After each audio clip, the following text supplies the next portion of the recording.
Hello guys everyone, সবাইকে আজকে আমাদের সাউন্ডের তরফ থেকে আন্তরিক প্রীতি শুভেচ্ছা। যেহেতু দুর্গাপুজো চালু হয়ে গেছে অলরেডি, তো আজকে আমাদের সেটআপ বিহারে চলেছে যে আবাদপুর। তো আপনারা অবশ্যই দেখতে পাচ্ছেন যে আমরা এখন বিহারে আবাদপুরে আছি। তো আপনারা দেখাচ্ছি আপনাদেরকে আমাদের ব্লগটা, কি কি সেটআপ লাগাইছি আর কি কি বক্স লাগাইছি আপনাদের দেখাবো। আপনারা ভিডিওতে সঙ্গে থাকেন আর অবশ্যই লাইক, শেয়ার, কমেন্ট, সাবস্ক্রাইব অবশ্যই করবেন। আপনাদের একটা লাইকে বা একটা সাবস্ক্রাইবে মোটিভেট হয়ে আমাদের ভিডিও বানাতে আরও এগিয়ে যাবে। এটুকুই বলবো, আপনারা অবশ্যই আমাদেরকে সাপোর্ট করবেন। আরও এর থেকে ভালো ভালো ভিডিও আনার চেষ্টা করব। তো আপনারা দেখেন, বেশি কথা না বলে ভিডিওটা স্টার্ট করছি।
এইদিকে আছে আমাদের রঞ্জনদা, এদিকে মেশিনগুলো সেট আপ করছে। এই যে দেখতে পাচ্ছেন আপনারা অবশ্যই সবই।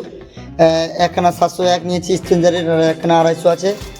আর আপনারা অবশ্যই দেখতেন 6 চ্যানেলের SM6 মিক্সার দিয়ে কাজ করব। আর এই যে ব্লুটুথ, যেহেতু দুর্গাপুজো উপলক্ষে ব্লুটুথ লাগবেই। ব্লুটুথ ছাড়া দুর্গাপুজো হয় না দাদা, এটা প্যান্ডেলের ছাড়া হয় না। আপনাদের দেখাবো সেট আপটা। আর এখানে আমাদের 3 কিলো স্টেবিলাইজার আছে, এই যে দেখতে পাচ্ছেন অবশ্যই। আর এদিকে 701 রয়েছে, এই যে দেখতে পাচ্ছেন। তো সেটআপটা হচ্ছে এখন, আর দেখাবো আপনাদেরকে পুরো ভিডিওটা। আর আমাদের সঙ্গে থাকেন, যুক্ত হয়ে থাকেন। এই যে আমাদের 725 একখানা রয়েছে এইদিকে, আর একখানা রয়েছে ওইদিকে। আর এইটা রয়েছে তোমার দুর্গা মণ্ডপ। প্রতিমা আসেনি, প্রতিমা এখনও থানে চড়েনি। আর এই হচ্ছে পুরো প্যান্ডেলটা, যে দেখতে পাচ্ছেন পুরো প্যান্ডেলটাতে দেখতে পাচ্ছেন পাখা চলছে। তো আপনারা সঙ্গে থাকেন আর উপভোগ করুন।